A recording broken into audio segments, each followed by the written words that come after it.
Hi యూతగాన్స్, this Ajay Allanki. ఈరోజు మన వీడియోలో మీ హైయెస్ట్ ప్యాకేజ్ శాలరీ ఎలా డెవలప్ చేసుకోగలరు అంటే ఈ ఇండస్ట్రియల్ రెవల్యూషన్ 4.0 అంటే 4th జనరేషన్ ఆఫ్ ఇండస్ట్రియల్ డెవలప్మెంట్కి మీరు ఎలా సహకరించగలరు. మీ ఇంజనీరింగ్ స్టూడెంట్స్కి ఉన్న ప్లస్ పాయింట్ ఏంటంటే మన ర్యాపిడ్ గ్రోత్ వల్ల మీరు కొన్ని కంప్యూటర్ లాంగ్వేజ్ నేర్చుకుంటే ఇంజనీరింగ్లో సంబంధించిన ఏ కోర్స్ కన్నా మీరు హైయెస్ట్ పే శాలరీస్ తెచ్చుకోవచ్చు. సిఎస్సి డిపార్ట్మెంట్, ఈసీ డిపార్ట్మెంట్కి వచ్చేసరికి 1 lakh శాలరీ ఈజీగా గెయిన్ చేయొచ్చు. అలాగే ట్రిపుల్ డిపార్ట్మెంట్కి, మెకానికల్ డిపార్ట్మెంట్కి వచ్చేసరికి 50 to 60,000 శాలరీస్ ఈజీగా గెయిన్ చేయొచ్చు. సివిల్ డిపార్ట్మెంట్కి వచ్చేస్తే 50 to 70,000 శాలరీస్ ఈజీగా గెయిన్ చేయొచ్చు. నేను చెప్పే ఈ గైడ్లైన్స్ విని దానికి తగినట్టుగా మీరు ప్రిపరేషన్ చేసుకుంటే ఈజీగా ఈ శాలరీస్ అనేవి మీరు ఏం చేయొచ్చు. ముందుగా మేము స్టార్ట్ చేయబోతున్నాం. అందరూ ఎక్కువగా సిఎస్సి డిపార్ట్మెంట్ తీసుకుంటారు. సిఎస్సి డిపార్ట్మెంట్ తీసుకున్న తర్వాత అర్థమైంది అదంతా టఫ్ సబ్జెక్ట్ అనేది. సిఎస్సి డిపార్ట్మెంట్లో ఒకవేళ మీరు మొత్తం ప్రోగ్రామింగ్ లాంగ్వేజెస్ నేర్చుకోవాలంటే మొత్తం 250 ప్రోగ్రామింగ్ లాంగ్వేజెస్ ఉన్నాయి. ప్రతి ఒక్కటి నేర్చుకోవాలంటే కష్టం. ఈ 250 ప్రోగ్రామింగ్ లాంగ్వేజ్ ఎన్నో డెవలప్ చేశారు. అంటే ఒక్కొక్క ప్రొడక్ట్ ఒక్కొక్కలాగా ఉంటుంది. మీరు ఒకవేళ టీవీ రిమోట్ కావాలనుకోండి, దానికి సపరేట్ ప్రోగ్రామింగ్ లాంగ్వేజ్ ఉంటుంది. అలాగే ఆన్లైన్ అప్లికేషన్ చేసుకోవాలంటే దానికి సపరేట్ ప్రోగ్రామింగ్ లాంగ్వేజ్ ఉంటుంది. సో అందుకని different types of programming language ఒక్కొక్కటి ఒక్కొక్క స్పెసిఫికేషన్ ఉంటాయి. అన్నీ నేర్చుకోవాల్సిన అవసరం అయితే లేదు. ఒక ఇంజనీరింగ్ గ్రాడ్యుయేట్ అంటే తన గ్రాడ్యుయేషన్ అయిపోయే లోపు మినిమం సిఎస్సి డిపార్ట్మెంట్ అయితే 10 ప్రోగ్రామింగ్ లాంగ్వేజ్ నేర్చుకోవాలి. వాటిలో టాప్లో నిలిచేవి జావా స్క్రిప్ట్, C++, పైథాన్. ఈ 4 టాప్లో నిలుస్తాయి. పైథాన్ అనేది చాలా ర్యాపిడ్ గ్రోత్ అని అనుకుంటున్నారు. కానీ పైథాన్లో ఉన్న ప్లస్ పాయింట్స్ అలాగే ఉన్నాయి, మైనస్ పాయింట్స్ అలాగే ఉన్నాయి. పైథాన్లో మైనస్ పాయింట్స్ ఏంటని అంటారా? ఇది స్టాండర్డ్గా ఉండే లాంగ్వేజ్ అయితే కాదు. పైథాన్ ఎప్పుడు అప్స్ అండ్ డౌన్స్లో తిరుగుతూ ఉంటుంది. బహుశా గూగుల్ వాళ్ళు డెవలప్ చేయడం వల్ల కాస్త ర్యాపిడ్ గ్రోత్ అయిందని గూగుల్ వాళ్ళు కొత్త లాంగ్వేజ్ కూడా నేర్చారు. ఫ్లటర్స్ అనే కొత్త లాంగ్వేజ్ కూడా గూగుల్ వాళ్ళు డెవలప్ చేశారు. సో పైథాన్ది పడిపోవచ్చు వాల్యూ, చెప్పలేం. కానీ జావా స్క్రిప్ట్, C++, ఈ 3 లాంగ్వేజ్ స్టాండర్డ్గా ఉండే లాంగ్వేజ్. ఈ లాంగ్వేజ్ నేర్చుకుంటే ఖచ్చితంగా మీకు 40 to 50,000 శాలరీ ముందు డిపాజిట్ అవుతుంది. So at least we take 40,000 salaries తీసుకున్నాం. సో మీకు 60,000 శాలరీ ఇంకా బ్యాలెన్స్ ఉంది 1 lakh. 60,000 శాలరీస్ ఎలా నేర్చుకోవాలి, అలా గెయిన్ చేయాలి. నెంబర్ 2 మ్యాథమెటిక్స్లో మీరు వాళ్ళు నేర్చుకునే వాళ్ళు అంటే కంప్యూటర్ సైన్స్ డిపార్ట్మెంట్ వాళ్ళు మ్యాథమెటిక్స్లో ఏమేమి సబ్జెక్ట్స్ నేర్చుకోవాలి. మెయిన్గా మీకు డిపెండ్ అయ్యేవి statistics. Statistics, mathematical and matrices, integration, differentiation and algorithms. మ్యాథమెటిక్స్లో ఈ 5 అనేవి చాలా ఇంపార్టెంట్. వీటితో పాటు డిఫరెన్షియల్ ఇంటిగ్రేషన్స్ అనే కొత్త కాన్సెప్ట్ వచ్చింది. ఇది కూడా చాలా ఇంపార్టెంట్. సో ఇవన్నీ నేర్చుకుంటే స్టాటిస్టిక్స్ ఎలా ఉపయోగపడుతుంది. ఇప్పుడు ఏమైనా గ్రూప్ డేటా ఉంటుంది, ఆ డేటా మొత్తాన్ని అనలైజ్ చేయాలంటే మీకు స్టాటిస్టిక్స్ తెలిసి ఉండాలి. మ్యాట్రిసెస్ అంటే ఒక గ్రూప్ ఆఫ్ డేటాని ఈజీగా సార్ట్అవుట్ చేయడానికి, వాటిలో ఇన్ఫర్మేషన్ గ్యాదర్ చేయడానికి మ్యాట్రిసెస్ యూజ్ అవుతుంది. డిఫరెన్షియల్ ఇంటిగ్రేషన్స్ ఇవన్నీ ఎందుకు యూజ్ అవుతాయని అనుకుంటారు. ఇప్పుడు ఫిజిక్స్ ఉంది, ఏదైనా ఒక ఆబ్జెక్ట్కి మనం లెన్స్ ఫోకస్ చేస్తున్నాం, దాని అవుట్లుక్స్ తీసుకుంటుంది. సో అవుట్లుక్స్తో బేస్ చేసి ఆ ప్రొడక్ట్ ఏందని చెప్తుంది. సో అవుట్లుక్స్ బేస్ చేయడానికి లెన్స్ తన ఫిజిక్స్ని వాడుతుంది, అంటే రిఫ్రాక్షన్ని ఎలా యూజ్ చేస్తుంది. సో ప్రతి ఒక్క కాన్సెప్ట్కి ఇంటిగ్రేషన్ అవసరం వస్తుంది. సో ఇలాగా మ్యాథ్స్లో ఈ కాన్సెప్ట్స్ నేర్చుకుంటే మీకు 20,000 శాలరీ యాడ్ అవుతుంది. So totally we have 60,000 salary. So ఇంకా 40,000 శాలరీ ఇంకా బేస్ అయింది. ఈ 40,000 శాలరీ ఎలా యూజ్ చేయొచ్చు. సో ఇంకా 20,000 శాలరీకి మనం బేస్ చేద్దాం. ఎలా 20,000 శాలరీకి ఏం చేయాలి. 60,000 శాలరీ ఇక్కడ అయిపోయింది. సో ఇంకో 20,000 శాలరీ ఎక్కడ బేస్ చేయాలంటే మీ స్పీకింగ్ స్కిల్స్ మీద. మీరు ఎలా ఇంటర్వ్యూ ఫేస్ చేస్తున్నారో, అలాగే ఇంటర్వ్యూలు ఫేస్ చేసేటప్పుడు కొత్త కాన్సెప్ట్స్ ఏం నేర్చుకుంటున్నారు, వాళ్ళకి ఎలా రెస్పాండ్ ఇస్తున్నారు. సిఆర్ఎం అనేది మోస్ట్ ఇంపార్టెంట్ టాపిక్. ఇప్పుడు ప్రతి ఒక్క హైరింగ్ కంపెనీ సిఆర్ఎం మీద క్వశ్చన్స్ అడుగుతుంది. సిఆర్ఎం అంటే ఏంది? Customer relationship management. ఈ కస్టమర్ రిలేషన్షిప్ మేనేజ్మెంట్లో ఒక కస్టమర్ లేదా ఒక క్లయింట్తో మీరు ఎలా డీల్ చేయగలరు. ఆన్లైన్ అప్లికేషన్లో ఒకలాగా ఉంటారు, ఆఫ్లైన్ అప్లికేషన్లో ఇంకోలాగా ఉంటారు. ఆన్లైన్ అప్లికేషన్లో ఉన్నప్పుడు ఆ కస్టమర్కి మీరు ఎలాంటి ప్రొవైడ్స్ అంటే మీ కంపెనీ ద్వారా వాళ్ళకి ఎలాంటి యూజెస్ ఇవ్వగలరు, వాళ్ళ లాయల్టీ కస్టమర్గా ఉండడానికి ఎలాంటి యూజెస్ ఇవ్వగలరు. సో సిఆర్ఎం అనేది ఒక ఇంపార్టెంట్ టాపిక్ ఇంటర్వ్యూలో. సో 20,000 శాలరీ అక్కడ వచ్చింది. మిగతా 20,000 శాలరీ ఏం చేద్దాం. ఎందుకని డేటా స్ట్రక్చర్స్ అండ్ ఆల్గరిథమ్స్ వచ్చాయి. డేటా స్ట్రక్చర్స్ అండ్ ఆల్గరిథమ్స్ ఏం చేస్తాయంటే ఏదైనా ఒక డేటాని షార్ట్ కట్లో అంటే ఎంతో షార్ట్ మెథడ్లో స్టోర్ చేసుకోవడాన్ని డేటా స్ట్రక్చర్స్ అండ్ ఆల్గరిథమ్స్ అంటారు. సో ఒకప్పుడు 1 MB డేటా ఒక పెద్ద రూమ్ అంత ఉండేది. దానికి మొత్తం ఎన్నో క్యాథోడ్స్ అండ్ యానోడ్స్. ఇప్పుడు 256 SD కార్డు ఒక ఫోన్లో పెట్టి 256 SD కార్డు మన చిన్న నెయిల్ టిప్ అంత ఉంటుంది. సో ఆ డేటాని ఆ మెమరీ కార్డులో ఉన్న సాఫ్ట్వేర్ ఎలా స్టోర్ చేసుకుంటుంది. అంత చిన్న చిప్లో 256 GB ఆఫ్ డేటాని ఎలా సార్ట్అవుట్ చేస్తుంది, ఇది మొత్తం డీల్ చేయడానికి వచ్చిన concept data structures and algorithms. So CSC వాళ్ళకి 1 lakh శాలరీ ప్యాకేజ్ ఫిక్స్ అయింది. Will take the steps. ఎలా వచ్చింది? నెంబర్ 1 ప్రోగ్రామింగ్ లాంగ్వేజ్ నేర్చుకున్నారు. నెంబర్ 2 హైరింగ్ కంపెనీస్ సంబంధించిన సిఆర్ఎం ఎలా ఇంటర్వ్యూ రౌండ్ తీసుకున్నారు. నెంబర్ 3 డేటా స్ట్రక్చర్ ఆల్గరిథమ్స్ నేర్చుకున్నారు. అండ్ నెంబర్ 4 మ్యాథ్స్లో నేను చెప్పిన కాన్సెప్ట్స్ అంటే statistics, algorithms, matrices, differential integrations నేర్చుకున్నారు. సో సిఎస్సి డిపార్ట్మెంట్కి 1 lakh శాలరీ వచ్చింది.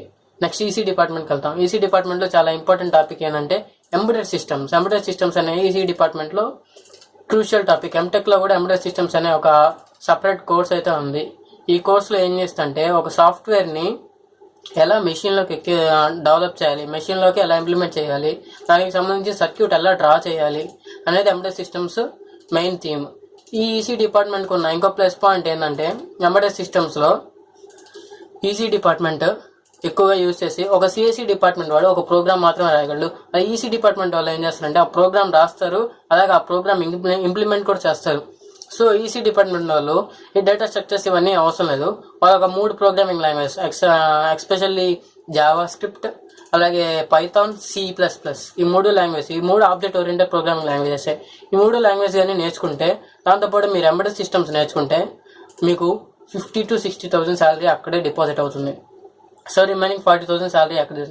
యాజ్ ఐ సెడ్ మ్యాథమెటిక్స్లో కొన్ని క్రూషియల్ టాపిక్స్ ఉంటాయి అవి, అలాగే మీ కోర్ సబ్జెక్ట్స్లో ఉన్న కొన్ని ఇంపార్టెంట్ టాపిక్స్ ఉంటాయి అవి నేర్చుకుని మీకు ఇంకో 20,000 శాలరీ ఎక్స్ట్రా యాడ్ అవుతుంది. మిగతా 20,000 శాలరీ ఎలా చేస్తే మీ ఇంటర్వ్యూ బేస్ మీద, మీ ఇంటర్వ్యూలో ఎలా బేస్ చేయాలి, ఇంటర్వ్యూ ఫేస్ చేసే మీ స్కిల్స్ బట్టి మిగతా శాలరీ అనేది డిపెండ్ అవుతుంది. సో ఈసీ వాళ్ళకి 1 lakh శాలరీ ఫిక్స్ అయింది. అండ్ ట్రిపుల్ డిపార్ట్మెంట్ దగ్గరికి వచ్చేస్తాం. ఇంకా ట్రిపుల్ డిపార్ట్మెంట్ అనేది ఫ్యూచరిస్టిక్ డిపార్ట్మెంట్. ఈ డిపార్ట్మెంట్లో చాలా డెవలప్మెంట్స్ గెయిన్ అవబోతున్నాయి. రాబోయే 10 to 20 ఇయర్స్లో ట్రిపుల్ డిపార్ట్మెంట్ నుంచి 50 లక్షల జాబ్స్ వరల్డ్కి అవసరం అవుతున్నాయి. ఎందుకు ఈ ట్రిపుల్ డిపార్ట్మెంట్ అంతా ఫేమస్ అవబోతుంది? ఎందుకంటే రాబోయే జనరేషన్లో మనకి ఎలక్ట్రికల్ వెహికల్స్ అనేవి చాలా ఈజీగా ఎక్స్పోర్ట్ అవుతున్నాయి. ఎక్కువ డెవలప్మెంట్ ఎలక్ట్రికల్ వెహికల్స్ మీద ఇప్పుడు అవుతుంది. అలాగే ఎన్విరాన్మెంట్ని కాపాడడానికి ఎలక్ట్రికల్ వెహికల్స్ అనేవి చాలా యూజ్ అవుతున్నాయి. సో ప్రపంచం మొత్తం ఎలక్ట్రికల్ వెహికల్స్ గురించి ఆలోచిస్తున్నప్పుడు మిగతా వాళ్ళంతా ఇంకేం యూజ్ చేస్తారు, ట్రిపుల్ డిపార్ట్మెంటే జాయిన్ అవుతారు. సో ట్రిపుల్ డిపార్ట్మెంట్లో ఉన్న స్కోప్స్ ఏందో వాళ్ళు ఏం నేర్చుకోవాలో చెప్తాం. ట్రిపుల్ డిపార్ట్మెంట్కి వచ్చేసరికి ముందుగా వాళ్ళు ఫోకస్ చేయాల్సింది కెమిస్ట్రీ మీద. కెమిస్ట్రీలో డిఫరెంట్ టైప్స్ ఆఫ్ కాంపోనెంట్స్ ఉంటాయి. ఇప్పుడు ఏమైనా బ్యాటరీ తయారు చేయాలంటే ఇప్పుడు లిథియం అయాన్ బ్యాటరీ ఉంది, లేదా నికిల్ కాడ్మియం బ్యాటరీ ఉంది.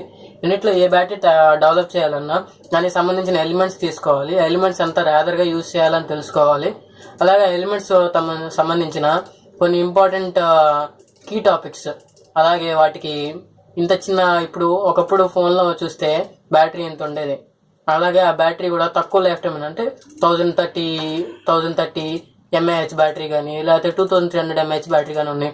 ఇప్పుడు ఇన్బుల్ట్ బ్యాటరీస్ వచ్చాయి. ఎంతో సన్నగా ఉన్న బ్యాటరీస్ 5000 mAh బ్యాటరీ ఇస్తున్నాయి. ఇప్పుడు వాటి పవర్ కెపాసిటీ 5000 mAh అంటే milli amps per hour. 5000 mAh అంటే దాంట్లో ఉన్న టెక్నాలజీ ట్రిపుల్ డిపార్ట్మెంట్ వాళ్ళు డెవలప్ చేసిన టెక్నాలజీ ఇది. అంత చిన్న కాంపాక్ట్లో వాళ్ళు ఎంత రీసెర్చ్ చేసి ఎంత డెవలప్ చేస్తే మనకి ఆ అవుట్పుట్ వచ్చింది. సో ట్రిపుల్ డిపార్ట్మెంట్ వాళ్ళు నేర్చుకోవాల్సిన మెయిన్ టాపిక్ ఏంటంటే కెమిస్ట్రీ. దాంతోపాటు నేను ముందుగా డిస్కస్ చేసిన 3 programming language C, Java and Python, ఈ 3 లాంగ్వేజ్ కానీ నేర్చుకుంటే మీకు 50,000 to 60,000 శాలరీ ఈజీగా వస్తుంది. అలాగే ఈ 50,000 to 60,000 శాలరీ ఈజీగా రాదు, నేను చెప్పినట్టు ఈజీగా అయితే వస్తుంది. దాంతోపాటు మీరు కొన్ని నేర్చుకోవాల్సిన స్కిల్స్ ఉన్నాయి. అదే ఫ్లూయెన్సీ ఇన్ ఇంగ్లీష్లో మీరు బాగా ఫ్లూయెంట్గా ఉండాలి, మాట్లాడగలగాలి. ఇప్పుడు ఏదైనా ప్రోడక్ట్ చేశారంటే మీరు దాన్ని ఎక్స్ప్లెయిన్ చేయాల్సి వస్తుంది.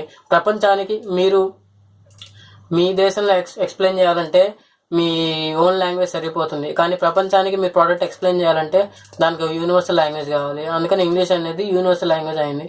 సో ఇంగ్లీష్ని డెవలప్ చేసుకోండి, డెవలప్ యువర్ స్కిల్స్. సో అందువల్ల మీకు 50,000 to 60,000 శాలరీ ఇక్కడ వస్తుంది. మొత్తం మీద మీరు ఇంటర్వ్యూ ఫేస్ చేసేటప్పుడు వాళ్ళు మీ స్కిల్స్ చూస్తారు. దాంట్లో మెయిన్గా చూసే స్కిల్ ఏంటంటే ఇంగ్లీష్ స్పీకింగ్. మీరు వాళ్ళతో ఎలా ఇంటరాక్ట్ అవుతున్నారు అనేది వాళ్ళు చూస్తారు. సో ఈసీ డిపార్ట్మెంట్ వాళ్ళకి అయిపోయింది, ట్రిపుల్ డిపార్ట్మెంట్ వాళ్ళకి అయిపోయింది. ట్రిపుల్ డిపార్ట్మెంట్ వాళ్ళకి 50,000 to 60,000 శాలరీ వచ్చేసింది. మెకానికల్ డిపార్ట్మెంట్, నాకు ఈ డిపార్ట్మెంట్ అంటే ఎంతో ఇష్టం. ఎందుకంటే మెకానికల్ డిపార్ట్మెంట్లో ఆటోకాడ్ అని కొత్త సాఫ్ట్వేర్ వచ్చింది. కొత్తదేం కాదు, పాతే. కాకపోతే ఇప్పుడు ఇంప్లిమెంట్ అయిన వర్షన్స్లో ఆటోకాడ్ అనేది చాలా డెవలప్డ్ సాఫ్ట్వేర్. ఇప్పుడు ఏదైనా మిషనరీ ఉంది, ఒక ఇండస్ట్రీలో ఆ మిషన్ ఒక ప్రొడక్ట్ని చేయాలంటే దానికి ఒక ఫిగర్ అనేది కావాలి, అంటే దానికి ఒక ఆబ్జెక్ట్ అనేది మన సాఫ్ట్వేర్లో ఇంప్లిమెంట్ చేయాలి. ఇంప్లిమెంట్ చేయనప్పుడు అలాంటి ఆబ్జెక్ట్ని మన సిస్టంలో 3D గ్రాఫ్లో గీయడాన్ని ఆటోకాడ్ అంటారు.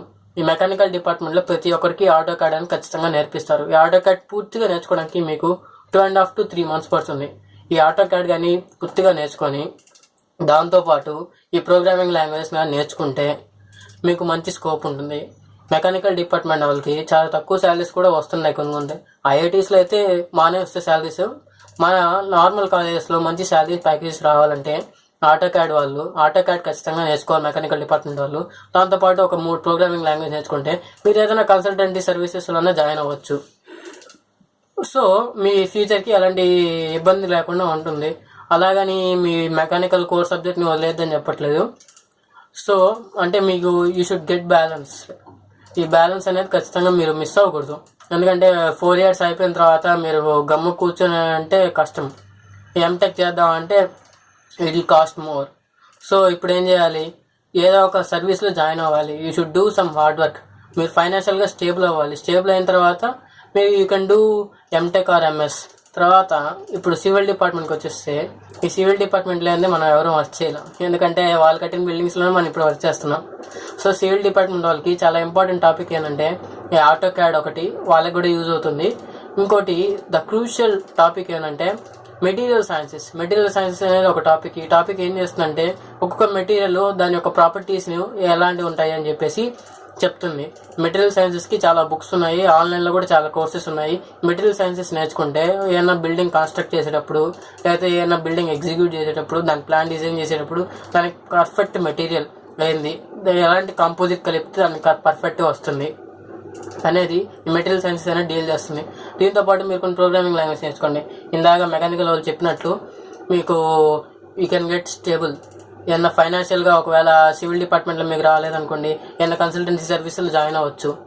అంటే మీకు స్టేబుల్గా ఉండడానికి, మీకు ఖాళీగా కూర్చోకుండా you can get some money, you can earn some money. ఆన్లైన్లో కూడా చాలా జాబ్స్ ఉన్నాయి. You can go to the లింక్డ్ఇన్కి వెళ్ళి అక్కడ నాకు ఈ ప్రోగ్రామింగ్ లాంగ్వేజ్ వచ్చని you can post it.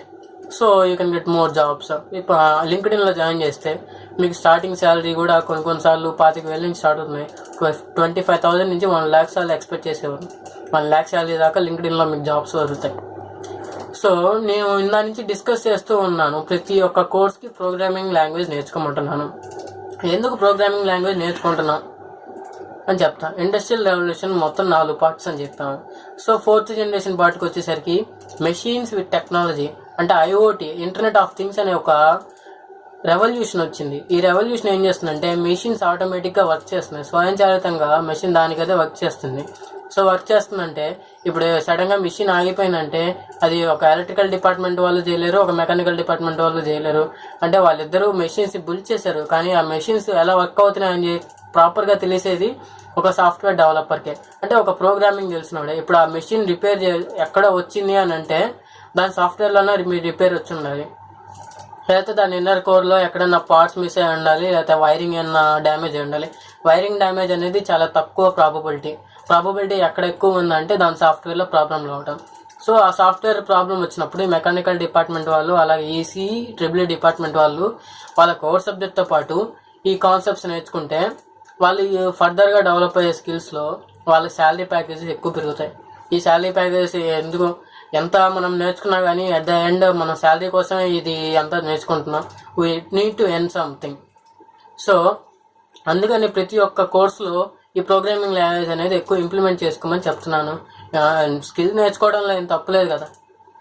So friends, ఇంక చెప్తున్నా ఏంటంటే you need to earn something, you need to do something, you need to learn more.